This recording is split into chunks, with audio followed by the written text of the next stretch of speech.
Those 5 trembling words sliced through the freezing stillness like a cry from another world.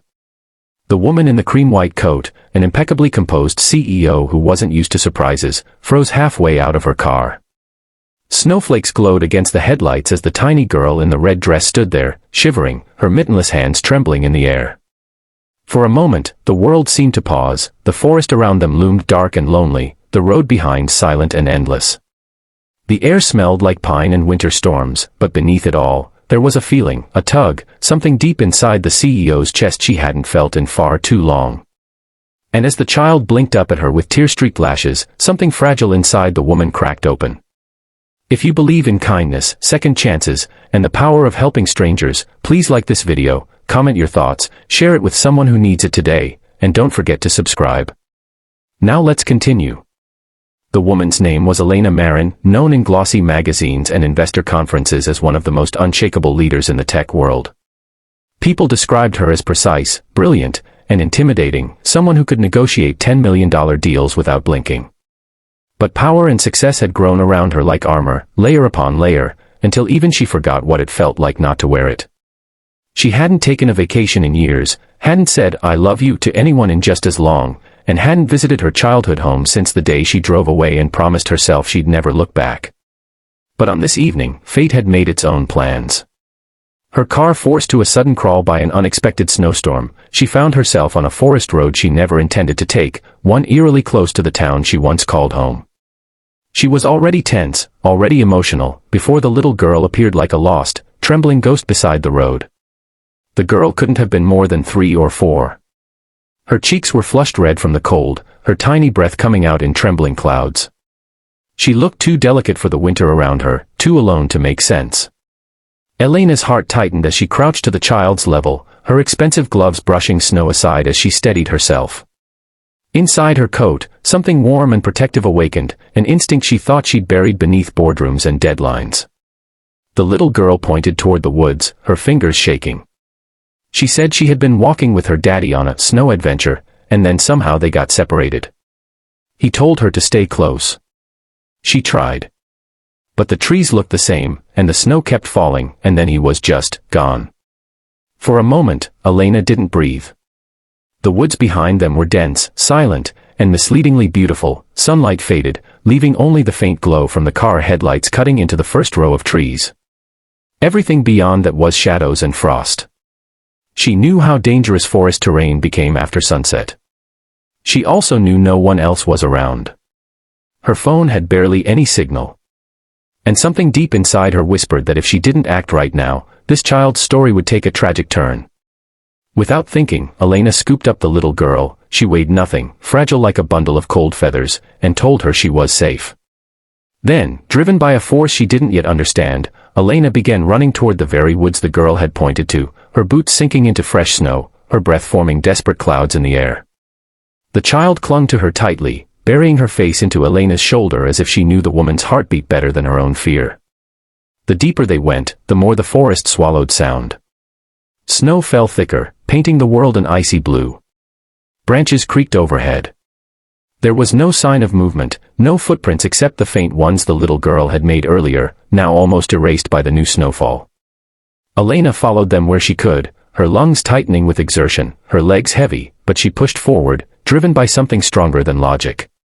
She kept whispering to the girl that they would find him, that she wasn't alone, that she promised she would get her back to her father. Those promises echoed strangely inside her. She'd made promises before, ones she failed to keep.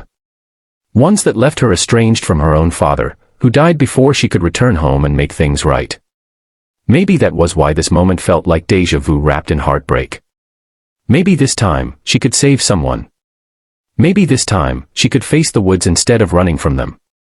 For nearly 20 minutes they moved through the trees, calling out. The girl lifted her head occasionally, her voice small and cracked as she tried calling for her daddy too. The only answer was the wind.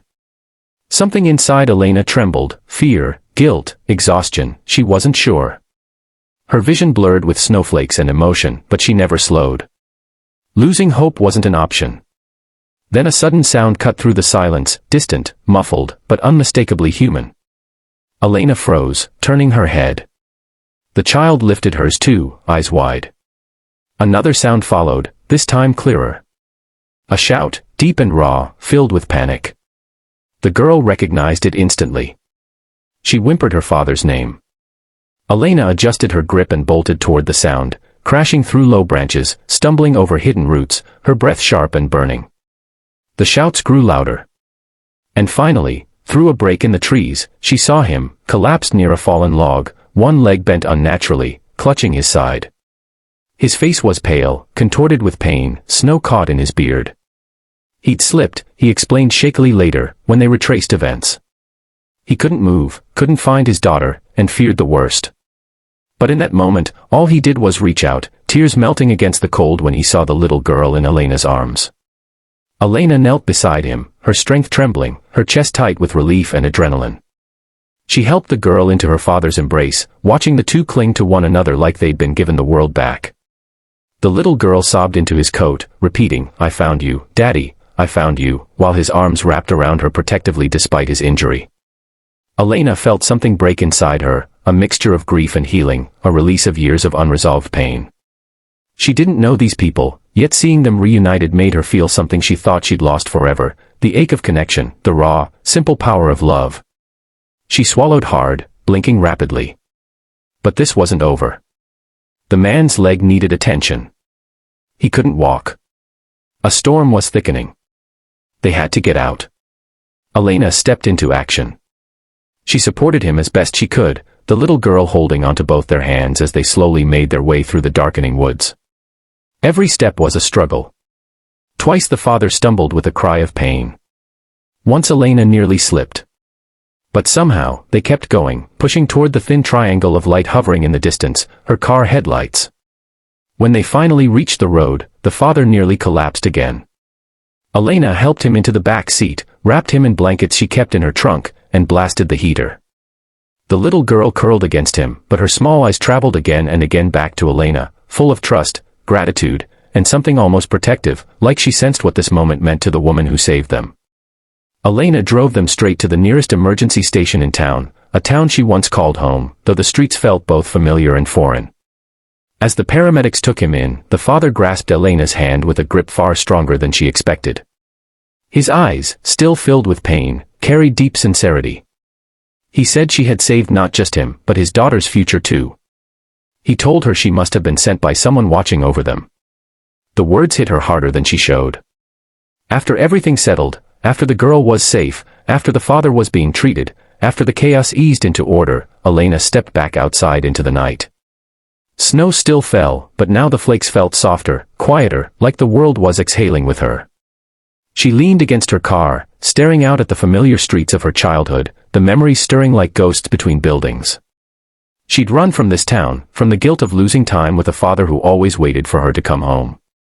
But tonight, helping this little girl made her realize something painful and beautiful. Some chances don't come twice, but compassion allows us to honor the ones we missed by showing up for those who still need us.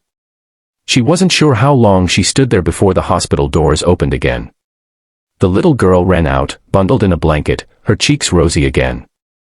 She didn't say anything, she just reached up silently. Elena knelt instinctively, and the girl hugged her neck with surprising strength. Elena closed her eyes, letting the warmth seep into the cold places inside her. When the girl pulled back, she whispered that her daddy said Elena was their angel. And maybe, Elena realized, angels were just people who made one right choice on a day they could have looked away. She returned the girl inside and finally walked back to her car. She didn't start the engine immediately. Instead, she pulled out her phone, scrolling down her contacts until she found a number she hadn't dared call in years, a number belonging to someone from her past who still deserved her presence. Tonight, she whispered to herself, she would begin again. Tonight, she would go home.